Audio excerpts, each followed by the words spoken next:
قل تو انہیں بتا دیجئے انما العلم عند اللہ، انما العلم عند اللہ، اس کا علم تو صرف اللہ کے پاس ہے، وانما انا نذیر مبین، اور میں تو صرف واضح طور پہ خبردار کروں۔ تو دیکھیں قرآن مجید میں جگہ جگہ آپ انما کا استعمال دیکھیں گے تو یہ اسلوب آپ کے سامنے آئے گا۔ یعنی انما کس لیے استعمال ہوتا ہے، بس اس کو ہم کہیں پہ کلوز کرتے ہیں۔ انما کلمہ حصر ہے، کلمہ حصر ہے، اور حصر کے معنی کیا ہوتے ہیں؟ ایک چیز کو دوسری چیز کے ساتھ خاص کر دینا یا ایک چیز کو دوسری چیز میں بند کر دینا۔ حصر کے مختلف طریقے ہوتے ہیں، اصل میں حصر پیدا کرنے کے لیے مختلف طریقے ہیں، اور بلاغت کی کتابوں میں عام طور پہ 4 طریقے لکھے ہوتے ہیں، ان میں سے ایک طریقہ ہم نے پڑھ لیا ہے۔ وہ کون سا طریقہ ہم نے پڑھ لیا ہے؟ انما والا، یہ تو اس سے پہلے ہی پڑھ لیا ہے، یعنی وہ جو ہم نے مقدم کیا تھا نا، اس سے بھی حضرت کا مفہوم پیدا ہوتا ہے۔ لہو ملک السماوات والارض، آسمان و زمین کی بادشاہت صرف اللہ کی ہے، اللہ ہی کی ہے۔ یعنی اس حصر کے لیے ہم اردو میں جو الفاظ استعمال کرتے ہیں وہ ہی کا لفظ استعمال کر لیا، صرف کا لفظ استعمال کر لیا، تو کا لفظ استعمال کر لیا، یہ مختلف الفاظ جو ہے نا، بس، اکیلا، فقط، بہن، اس قسم کے الفاظ جو ہیں ہم اس حصر کو پیدا کرنے کے لیے اردو زبان میں استعمال کرتے ہیں، لیکن مزہ باقی عربی زبان کے حوالے سے ہے۔ جب آپ کے سامنے یہ لفظ آئے گا تو آپ کو پتہ چلے گا کہ اچھا سے یہ مانا ہے۔ کنٹیکسٹ لے رہے ہیں اونلی کی سینس میں، یہ ایسا ہوتا ہے کہ آپ کیا کر رہے ہیں، آپ کو صرف یہ دیکھنا، یعنی جسٹ یہ اس کنٹیکسٹ میں آئے گا ہی نہیں، اونلی اسپیسیفک کہ صرف زور۔ اصل میں یہ جو حصر یا تخصیص ہے نا، یہ اس کی ڈیٹیلز ہیں آگے، اور 2 طرح کا ہوتا ہے، ایک حصر حقیقی ہوتا ہے اور ایک اضافی ہوتا ہے۔ حقیقی مراد یہ ہے، دیکھیں جیسے ہم کہتے ہیں کہ شہر میں علی کے سوا کوئی کاتب نہیں ہے، پورے شہر میں علی کے سوا کوئی کاتب نہیں۔ اب دیکھیں اس کا کیا مطلب ہے، یہ حقیقت ایسا ہو کہ پورے شہر میں کوئی کاتب ہو ہی نہ، تو آپ یہ کہیں گے کہ شہر میں علی کے سوا کوئی کاتب نہیں، ٹھیک ہے۔ اور دوسرا یہ بھی ہو سکتا ہے کہ آپ علی کی کتابت سے بڑے ایڈریس ہیں، آپ کہتے ہیں کہ آپ علی ہی کاتب ہے، اس کا مطلب یہ حقیقت نہیں کہ کوئی کاتب ہے ہی نہیں، بات سمجھا؟ تو پھر یہ حصر کی یا قصر کی آگے اقسام آتی ہیں، تو ان شاء اللہ جب یہ مزید آپ آگے جائیں گی تو ابھی اس میں الجھ گئے تو پھر بات جو ہے وہ چلی جائے گی۔ اب جیسے ایک ایگزامپل دیتا ہوں، حصر کا ایک مفہوم آپ کے سامنے اور آئے گا قرآن مجید میں، وما محمد الا رسول، ترجمہ آپ کو ملتا ہے محمد صلی اللہ علیہ وسلم صرف ایک رسول ہے۔ اب دیکھیں اس کے بیک گراؤنڈ میں، دیکھیں صحابہ نبی کے حضور کتنی محبت کرتے تھے، یعنی آپ صلی اللہ علیہ وسلم کو اللہ کا رسول مانتے تھے، اور اسی بنا پر ان کے ذہن میں یہ تھا کہ آپ پر جو ہے وہ یعنی وہ کیفیت موت والی کیفیت نہیں آئے گی۔ لیکن قرآن نے واضح طور پہ کہہ دیا کہ انا کا میتون و انہم میتون، لیکن آپ پر بھی یہ کیفیت جو ہے وہ آئے گی اور یہ بھی موت سے دوچار ہوگی۔ اب جب وہ کیفیت ہوئی تو صحابہ کے لیے کتنا مشکل تھا اس بات کو قبول کرنا۔ اس میں دیکھیں حضرت عمر رضی اللہ عنہ والا بھی واقعہ ملتا ہے، تلوار لے کے وہ بیٹھ گئے، انہوں نے کہا کہ جس نے کہا کہ محمد صلی اللہ علیہ وسلم بات پا کے میں اس کا سر جو ہے قلم کر دوں گا۔ اب اس وقت حضرت ابوبکر رضی اللہ عنہ نے جو خطبہ دیا اور یہ آیت کوٹ کی کہ وما محمد الا رسول، اب یعنی اس میں اس حاصل پیدا کیا گیا کہ رسالت کے ساتھ یعنی رسول ہے، وہ رسول ہے بالکل ٹھیک ہے، لیکن وہ الہ نہیں ہے۔ یعنی تم جو تصور کرو کہ ان کی موت نہیں آنی، تو موت تو صرف اللہ کو نہیں آنا۔ ایک تو یہ حصر کے اصل میں مختلف انداز ہیں، یہ آگے آگے ہم جائیں گے تو انشاءاللہ تعالیٰ پڑھیں گے، پر یہ پھر بلاغت کی باتیں ہوتی ہیں اور فصاحت کی انشاءاللہ تعالیٰ آہستہ آہستہ آپ آگے جائیں گے۔ اس وقت جو ہمارا سبق چل رہا تھا وہ یہ تھا کہ انا کے بعد اگر ما آ جائے تو وہ انا کے اثر کو ختم کر دیتا ہے، اور اسے ترجمے میں کیا فرق آتا ہے وہ آپ کے سامنے جو ہے وہ الحمدللہ کلیئر۔ جی جی ماشاء اللہ۔ فیصلہ آباد میں صرف عامر سہیل صاحب ہی عربی کے استاد ہیں. اس کا مطلب یہ نہیں کہ اور کوئی نہیں اور کی ہے یہ یعنی حضر حقیقی نہ ہوا نا.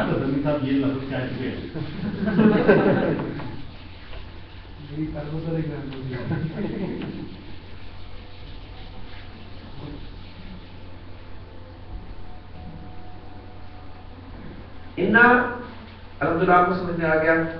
انا کی ایک فیملی ہے, انا کی ایک فیملی ہے, اور وہ فیملی جو ہے وہ جانی جاتی ہے انا و اخواتها کے نام سے.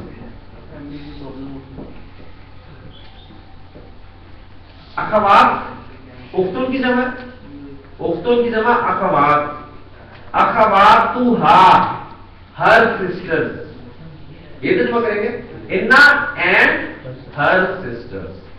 یعنی انا اس کا مطلب ہے کہ انا بھی مؤنث ہے, اور کیونکہ ہر میں نے آپ کو بتایا کہ ہر جو ہے وہ مؤنث کنسیڈر کیا جاتا ہے, اس حوالے سے انا و اخواتها, انا اور اس کی بہنیں.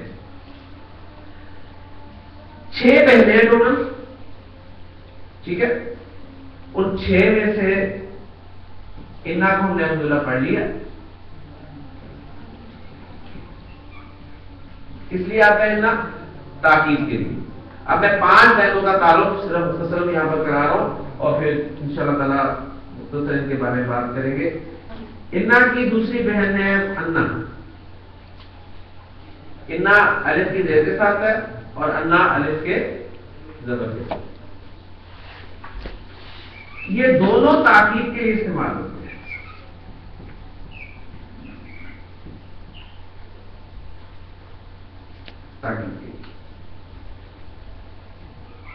تیسرے کا انا,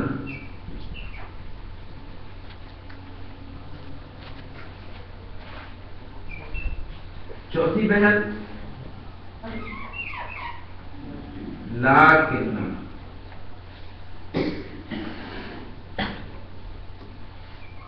پانچویں لا اللہ, اور چھٹی لیتا. یہ 6 آپ کو حروف یاد ہونے چاہیے. انا سے ہم نے بہت ٹائم لگایا, تفصیل سے اس لفظ کو پڑھا, اس کے بارے میں بہت ساری ڈیٹیلز ہمارے سامنے آ گئی ہیں. انا انا میں فرق کیا ہے؟ الف کی زیر زبر کا فرق ہے, اور دونوں سامنے لکھا ہے کہ تاکید کے لیے استعمال ہو. ٹھیک ہو گیا. کأنا, لاکننا, لا اللہ اور لیتا, یہ کس لیے استعمال ہوتے ہیں, اس میں انشاءاللہ تعالیٰ اگلے لیکچر میں بات کریں گے. ابھی صرف میں آپ کے سامنے انا اور انا کا فرق جو ہے رکھنا چاہتا ہوں. دونوں تاکید کے لیے استعمال ہوتے ہیں. مثلا ایک جملہ آپ کے سامنے لکھوں تو بات بالکل کلیئر ہو جائے گی. میں کہتا ہوں محمد رسول اللہ, کیا ترجمہ کریں گے؟ محمد صلی اللہ علیہ وسلم اللہ کے رسول ہے. میں اس جملے کے شروع میں انا لگاتا ہوں کہ واقعی محمد صلی اللہ علیہ وسلم, بے شک محمد صلی اللہ علیہ وسلم, یقیناً محمد صلی اللہ علیہ وسلم اللہ کے رسول ہیں. انا لگا, انا نے مبتدا کو نصب میں تبدیل کر دیا, انا محمدن رسول اللہ.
کہ محمد رسول اللہ، محمد صلی اللہ علیہ وسلم اللہ کے رسول ہے، بے شک محمد صلی اللہ علیہ وسلم اللہ کے رسول ہے، انا لگایا، انا کی وجہ سے مبتدا حالت نصب میں چلا گیا۔ اب آپ کہنا چاہتے ہیں کہ میں گواہی دیتا ہوں، میں گواہی دیتا ہوں، تو اب میں گواہی دیتا ہوں ایک فعل ہے، ابھی فعل ہم نے نہیں پڑھا، لیکن کیونکہ ضرورت ہے اس وقت میں اس کی، تو میں ایگزامپل کے طور پہ لکھ دیتا ہوں، میں کہتا ہوں کہ میں گواہی دیتا ہوں اشہد، کہ ابھی آپ کو ویسے ہی آتی ہے، ابھی آپ نے سنی لیا، اشہد، میں گواہی دیتا ہوں بے شک محمد صلی اللہ علیہ وسلم اللہ کے رسول۔ اب انا استعمال نہیں کریں گے آپ، بلکہ کیا استعمال کریں گے؟ ڈاکٹر صاحب کیا بات ہے میرے؟ انا جملے کے شروع میں آتا ہے اور انا جو ہے جملے کے درمیان، ٹھیک ہو؟ یعنی انا محمدن رسول اللہ، بے شک محمد صلی اللہ علیہ وسلم اللہ کا رسول ہے، میں گواہی دیتا ہوں بے شک محمد صلی اللہ علیہ وسلم اللہ کے رسول ہے، تو اشہد ان محمدن رسول۔ تو بس فرق یہ ہے، دونوں کا مقصد کام ایک ہی ہے، دونوں تاکید کے لیے آتے ہیں، لیکن انا شروع میں آتا ہے اور انا جو ہے وہ درمیان میں، دونوں بھی ایک ساتھ، ٹھیک ہے؟ دونوں بھی ایک ساتھ آ سکتے ہیں۔ نہیں، اصل میں یہ ایک ہی لفظ ہے، آپ کہہ رہے ہیں کہ اگر شروع میں لانا تو حمزہ زیر کے ساتھ شو کرتے ہیں، اور اگر درمیان میں لانا تو حمزہ کو زبر کے ساتھ۔ محمد رسول اللہ، اس کے بعد اشہد محمد رسول اللہ، ایک فکرہ بن گیا اکٹھا مرکب۔ نہیں، جب ایک طرف دونوں جملے دونوں معنی والا تو ایک طرح نہیں ہوگا نا، جب دو فکرے بنائیں گے تو الگ الگ ہی بنائیں گے۔ اچھا، اب باقی اور دونوں مبتدا کو چینج کریں گے نا، چاہے انا آئے گا چاہے، بالکل بالکل کام وہی ہے، انا کی فیملی ہے نا، انا کی فیملی ہے تو یہ 6 کے 6 کا کام وہی ہوگا، ہر نصب میں لے جائیں گے مبتدا کو ہر نصب میں لے جائیں گے، ٹھیک ہے؟ انشاءاللہ تعالیٰ ایک کر کے ہم دیکھیں گے۔ آپ کے سامنے قرآن مجید میں کوئی ایگزامپل ایسی سامنے آئے کہ آپ کو انا جو ہے درمیان میں نظر نہ آئے یا انا شروع میں نظر نہ آئے تو ضرور بتائیے گا، پھر اس پہ اس کی بھی وجہ ہے، اس کی بھی بات انشاءاللہ تعالیٰ آپ کے سامنے کریں گے۔ سبحانک اللہم و بحمدک، اشہد ان لا الہ الا انت، استغفرک و اتوب الیک۔